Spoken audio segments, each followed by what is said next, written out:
Comme je l'annonçais il y a quelques petits instants, j'ai l'immense plaisir de recevoir l'acteur franco-tunisien que vous connaissez bien évidemment, Hamdi Hada. Bonjour. Bonjour, bonjour. Un amoureux de la vie, comme tu le disais il y a quelques instants en off, qu'on a plaisir, un grand plaisir Tout à à fait. retrouver sur nos ondes. Alors, acteur, tu as joué dans plusieurs films, dans plusieurs feuilletons.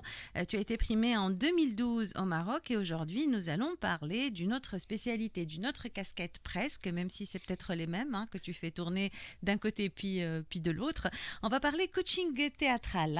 Alors, au départ, Hamdi Had, est-ce qu'on peut considérer, puisque tu as vu le jour en France, c'est Ouais, ça, tout à fait. à ton retour en Tunisie, et à la demande, je crois, du directeur de l'école, il fallait absolument te poser dans un club de théâtre pour déjouer une forme d'anxiété due à ce changement peut-être de lieu, Anxiété, je sais pas. En fait, timidité. j'étais très, très, très timide et je le suis toujours, hein, mais comme Ça dirait ne se voit l'autre, pas. je me soigne, Oui. justement. Mais surtout, on m'acceptait pas parce que j'étais différent. Donc, voilà, j'étais dans Et tu parlais pas le aucun. tunisien. Je parlais quasiment pas l'arabe à l'époque Oui. et donc on m'acceptait pas. C'était un petit village, Bralta. Mm. C'est un petit village, donc oui, oui, les gens au début ne m'acceptaient pas du tout. Au contraire, hein. Moi je me rappelle, il y a des jours où je rentrais de l'école et on me courait derrière avec des pierres en fait. Mm. Donc j'ai vécu cet épisode et c'est vrai que le directeur, quand il a vu que ça n'allait pas vraiment, que j'étais toujours tout seul dans la cour de Mm. récréation, bah, il a appelé mon père, il lui a dit écoute, ce serait bien qu'on le mette dans le club de théâtre, ça Mm. va lui permettre d'améliorer déjà son arabe et aussi de se faire peut-être des amis. Mm. Et bah, c'est comme ça que ça a commencé, puis très très vite j'ai accroché et puis j'ai pas arrêté en fait. Est-ce que cette inscription-là, dans ce club de théâtre, va te donner plus tard, beaucoup plus tard, l'envie de faire du coaching théâtral? Est-ce qu'il y a un lien, en fait, en réalité, entre ces deux événements, même si je sais qu'il y a du temps qui est passé entre le premier et le reste? En fait, oui, parce que en connaissance de cause, je savais l'impact du théâtre sur la personnalité, sur la personne, sur le comportement. Donc, parce que je l'ai vécu, donc je Mm. savais que le théâtre euh, aide énormément à justement travailler sur soi. Et moi, la méthode que j'ai mis au point, justement, je l'ai appelée coaching théâtral parce qu'elle est surtout orientée sur la personne plus que sur une formation d'acteur. Donc, c'est ce que j'explique déjà à mes élèves. Là, dès la première séance, je leur dis que la différence, c'est que moi, je ne suis pas sur une formation d'acteur, Mm. mais j'utilise le théâtre comme outil pour, si on veut simplifier les choses, une sorte de développement personnel par le théâtre, on va dire. Mm. Donc, le coaching théâtral, finalement, pour qui? Pour tous? Ah bah oui, tout à fait, pour tous. Mais vraiment pour tous, il y a pas de prérequis, il n'y a pas un niveau particulier, il y a pas d'âge particulier, bien que, bon, faut quand même, je pense, qu'il y ait une certaine lucidité, une certaine réception. Donc je dirais à partir de 12 13 ans, ça commence à bien passer parce que je pense qu'il faut être un peu conscient Mm. qu'on est en train d'être coaché. Et donc un enfant, il va pas vraiment comprendre. Par expérience, avec les enfants, en tant que coach théâtral, j'ai pas vraiment senti que j'étais efficace. Mm. Alors qu'avec les ados, aussi, quand même, ça marche. Puis après, pour les adultes, il y a pas d'âge, hein. J'ai Mm. eu des personnes de 70 ans et plus, donc Mm. vraiment pas d'âge. Je déduis que c'est différent d'un cours classique de théâtre, que tu n'es pas là pour former les futurs acteurs. Non, non, du tout, du Mm. tout. Non, non, je suis pas dans cette approche. Je suis pas du tout aussi dans la discipline du théâtre parce que le théâtre c'est un art où il y a beaucoup de disciplines, hein. Oui. J'en viens donc je le sais. Moi, je suis pas du tout dans ça. Moi, vraiment, j'accompagne les gens. C'est pour ça que j'appelais ça coaching parce que pour moi, c'est de l'accompagnement Oui. et chaque personne, parce que moi, c'est des cours en groupe, mais chaque élève vient pour quelque chose de particulier. Et sans qu'ils me le disent, ben je sens que cette personne, elle est là parce qu'elle a un travail de timidité, ou alors parce qu'elle a beaucoup de colère, ou alors parce qu'elle a vécu un traumatisme. Donc il y a différents profils qui viennent vers moi. Et généralement, dès la première, deuxième séance, j'arrive à cerner leurs besoins. Et avec les exercices, de façon très discrète, je les oriente et les emmène là où je me dis que ça va les aider à aller mieux, en fait. Mais vraiment, c'est de façon très transparente. Ils réalisent pas vraiment que je suis en train de travailler sur leurs besoins. Mm. Et c'est ça qui est magnifique. Tu travailles. Comment se déroule en fait une séance de coaching théâtral? Est-ce que tu travailles en groupe? c'est pas forcément, on n'a pas tous forcément les mêmes soucis. Certains sont anxieux, d'autres, comme tu viens de le dire, ont été peut-être traumatisés par un épisode de la vie. Donc, comment ça se passe? En fait, non. Moi, pour qu'il y ait des bénéfices, faut que ça soit un travail de groupe, Mm, pour que tu sois confronté au regard des autres. Parce que je pense que la plus grande peur, c'est le regard des autres pour la plupart des gens. mm, Et en plus, ça permet d'adhérer au fil des séances à une famille, une communauté. Donc il y a une appartenance à cette famille et c'est un soutien aussi pour n'importe quelle personne qui fait partie de cette famille. Donc le cours, généralement, il dure entre 1 heure et demie et 2 heures. mm. On commence toujours par un peu d'échauffement avec de la musique.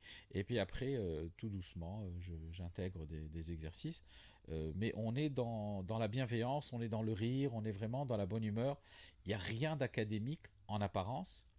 Mais moi, je sais qu'en fond, je suis en train de les emmener là où j'ai envie qu'ils aillent. Et je pense qu'au fil des ans aussi, j'ai développé une certaine empathie qui fait que je sens aussi là où je dois emmener la personne. Et Dieu merci, je suis rarement trompé. C'est ce que j'allais te demander. Est-ce que tu t'es déjà trompé entre guillemets, de feeling ou de diagnostic? En fait, ma façon de faire, c'est que je pose jamais de questions. Je demande pas aux élèves pourquoi tu es là, je leur dis pas qu'est-ce que tu fais dans la vie. Moi, à part le nom, je ne demande rien d'autre. Mm, Je me dis, je veux que les personnes se sentent à l'aise. Moi, j'explique déjà dès le début que ma méthode est basée sur le non-jugement, c'est-à-dire que personne n'est là pour juger personne et que moi-même, je suis pas là pour les juger, donc j'essaye de les mettre à l'aise par rapport à ça. mm, Et donc, je ne veux pas savoir qui sont ces personnes, d'où ils viennent, si ce sont les fils d'eux ou s'ils sont, je sais pas, cadres. mm. Je veux pas le savoir. Et après, c'est eux qui, au fur et à mesure de l'avancement des séances, qui des fois se livrent à moi. Et des fois, lors d'un exercice, elle m'a dit, ah bah moi, dans la vie, je fais ça, aujourd'hui, j'ai envie de faire ça. Et donc, c'est là que je commence un peu à apprendre. Mais des fois, oui, je me rappelle, je me suis retrouvé dans une situation très, très, très inconfortable où ben, un jour, je demandais à une élève, je lui dis, ben, tu vas simuler un appel téléphonique. Allez, écoute, ben, on va dire que c'est ton frère qui t'appelle.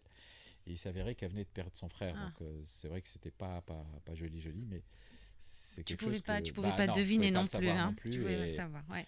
Et voilà. Est-ce qu'on peut considérer que le coaching théâtral est thérapeutique, hein? D'ailleurs, je vais citer quelqu'un en commentaire qui dit: il est attesté en tout cas que le jeu de rôle est un levier thérapeutique très efficace pour traiter des troubles psychologiques spécifiques et même les troubles de l'apprentissage. Donc, est-ce qu'on peut passer par le coaching théâtral pour, euh, pour guérir de certains troubles? Oui, oui, oui. Je le dis parce que maintenant, ça va faire plus de 10 ans que j'exerce cette activité. Donc oui, j'ai vu des gens se transformer, j'ai vu des gens atterrir dans mes cours, mais complètement en miettes, Hmm. complètement détruits. Et maintenant, ce sont des gens mais qui sont épanouis. C'est très beau à voir. J'ai des gens qui ont vécu des deuils, j'ai des gens qui Hmm. ont eu des traumatismes, quels qu'ils soient, des dépressions. Et bizarrement, souvent, ça m'arrive que des élèves qui viennent me disent ben, c'est mon psy qui m'a envoyé vers vous. Mhm. Je dis ah, ok. Et ça m'étonne toujours parce que pour moi, c'est une responsabilité du coup, parce que moi, je ne me positionne pas comme étant un thérapeute ou un psy. Hmm. Moi, pour moi, je suis là pour aider les gens à aller mieux, à sortir de leur zone de confort et à développer certaines compétences ou améliorer des choses que ces personnes ont envie d'améliorer. Donc ça, c'est toujours une petite pression quand c'est un psy qui m'envoie un de ses patients. Et puis généralement, ça marche en fait. Est-ce qu'on peut avoir une idée sur la manière avec laquelle se déroule une séance de coaching théâtral? Est-ce que tu veux bien nous ouvrir la porte de... En fait, chaque séance est différente. Hmm. Donc La déjà, toute première ça, séance, allez, on va dire, on fait connaissance, tu es euh, là, et puis alors, voilà. il y a un truc aussi qui est assez spécial avec mes séances, c'est que tu vois, toi, tu n'as jamais assisté à aucun de mes cours. Oui. Tu vas venir ce soir Hmm. et tu vas te retrouver avec des gens qui ont peut-être 4 ans avec moi. Hmm. Tu ne vas pas sentir que tu es hors jeu en fait. Je vais m'arranger pour que tu te sentes à l'aise, même si eux, ils sont plus anciens que toi. Tu vas te sentir à l'aise dès la première séance. Tu vas dire, bah tiens, je suis bien ici. Je ne me suis pas senti exclu. Et ça, c'est une des... Enfin, c'est un retour que j'ai souvent des élèves qui viennent pour la première fois. Et je dis, bah, il y a X, ça fait 5 ans qu'il est avec moi. Y, ça fait 2 mois. elle, ça fait X, ça fait tant de temps. Et elle dit, bah tiens, je l'ai pas senti. En fait, j'ai senti que je les connaissais depuis longtemps. Tu as réussi à me mettre à l'aise. Mais si je prends la première séance, zéro, où vraiment personne ne connaît personne, Oui. bah là, je vais travailler surtout sur une cohésion et une énergie de groupe Mm.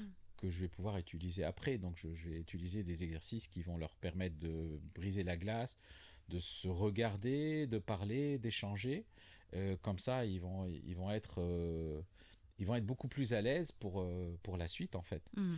Et après, avec les autres séances, ben, enfin, déjà dès la deuxième séance, on sent la différence. Mm. Les gens, ils se connaissent, ils sont à l'aise, ils se lâchent plus. Donc, Est-ce qu'il t'est arrivé d'accompagner des artistes, hein, c'est une question que nous pose une auditrice, pour améliorer leurs compétences, nous dit-elle, et définir des objectifs avec eux? alors, il m'est arrivé d'accompagner des artistes, surtout pour tout ce qui est scénographie, leur présence sur scène, le mouvement, la gestuelle, la voix aussi. Mm.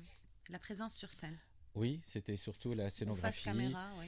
Euh, moi, j'ai travaillé avec une stand-upeuse. Voilà, je Mhm. ne sais pas si on peut dire ça comme ça. Oui, une personne qui fait le stand-up. Voilà, une stand-upeuse en fait, qui marche très très bien sur Paris. Là, ça fait des années maintenant.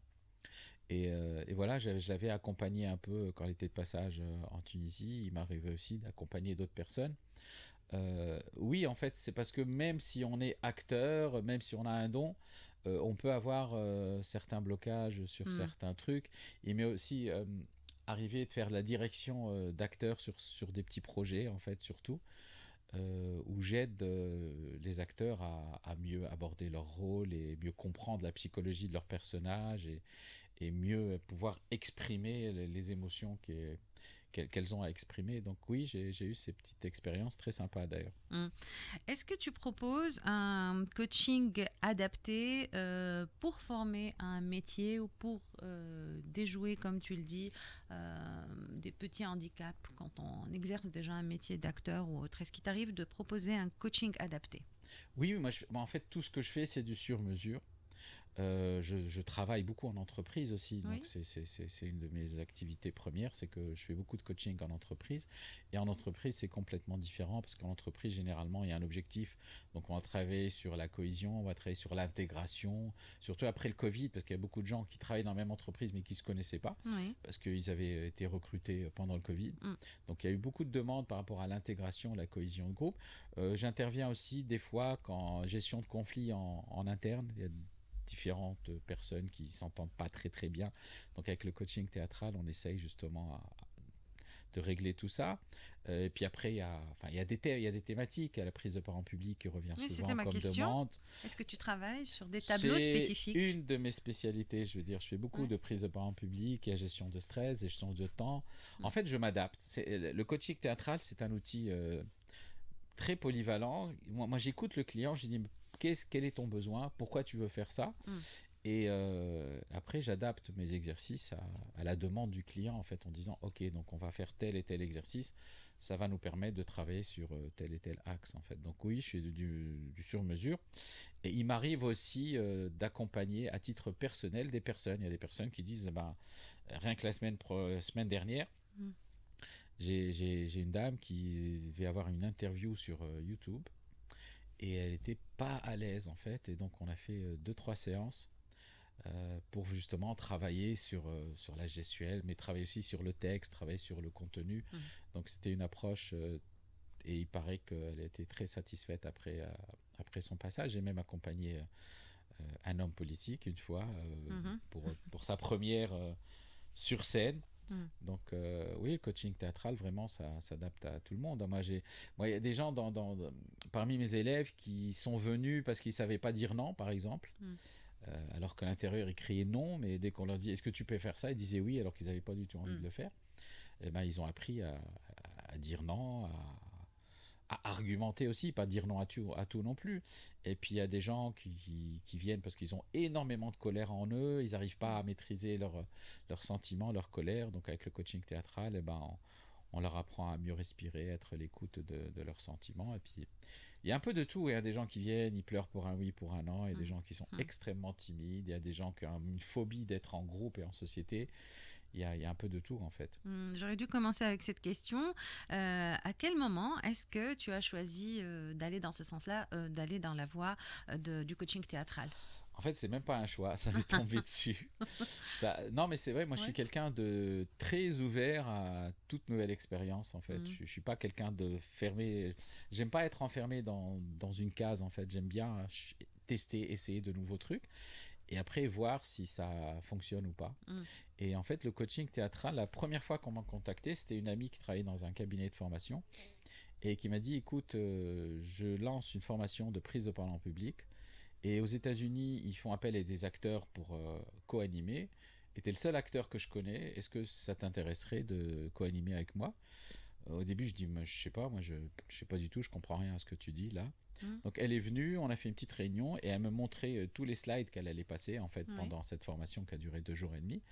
Et à chaque fois qu'elle montrait un slide, elle dit ah bah là il y a un exercice très sympa qui pourrait renforcer ce que tu viens de dire. Ah il y a ça et ça.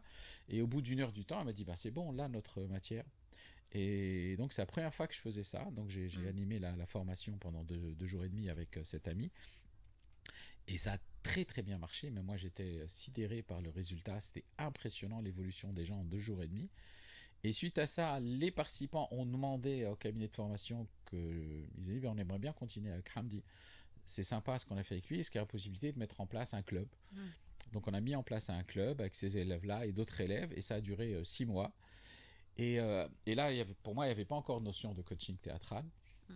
Et après, j'ai été sollicité par Hassan Doz, justement, qui venait Oui. d'ouvrir son nouveau centre à La Ouina. Il m'a dit, écoute, j'ai entendu parler de toi, est-ce que ça t'intéresserait d'animer des cours de théâtre dans mon espace? Je lui ai dit, pourquoi pas?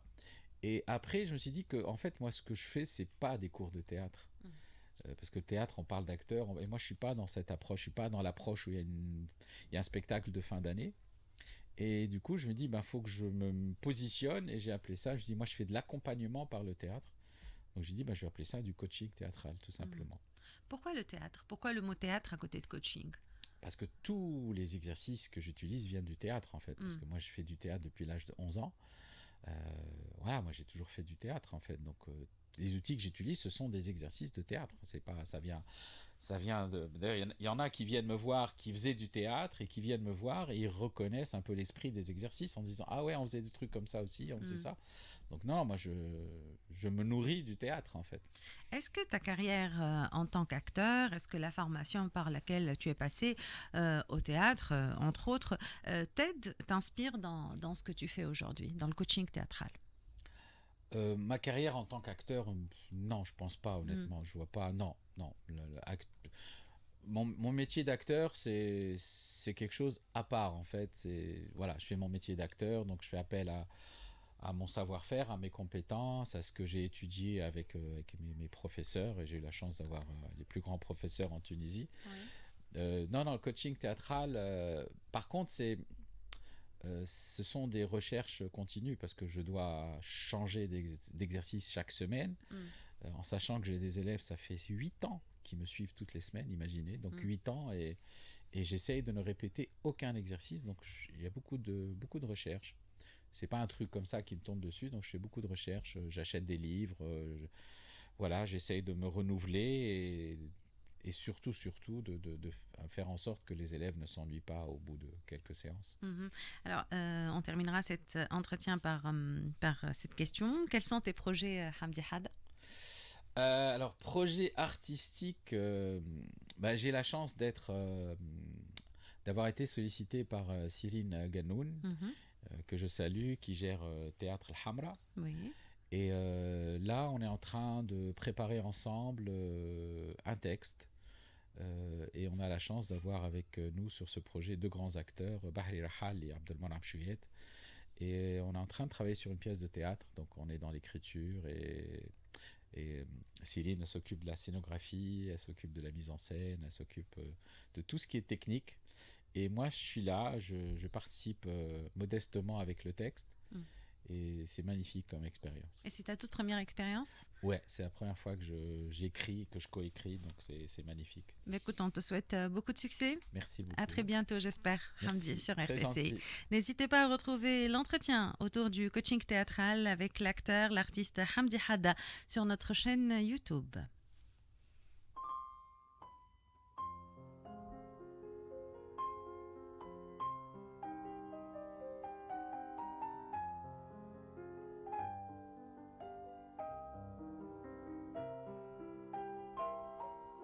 Je vous parle d'un temps que les moins de 20 ans ne peuvent pas connaître. Montmartre en ce temps-là accrochait ses lilas jusque sous nos fenêtres, et si l'humble garni qui nous servait de nid ne payait pas de mine, c'est là qu'on s'est connus, moi qui criais famine et toi qui posais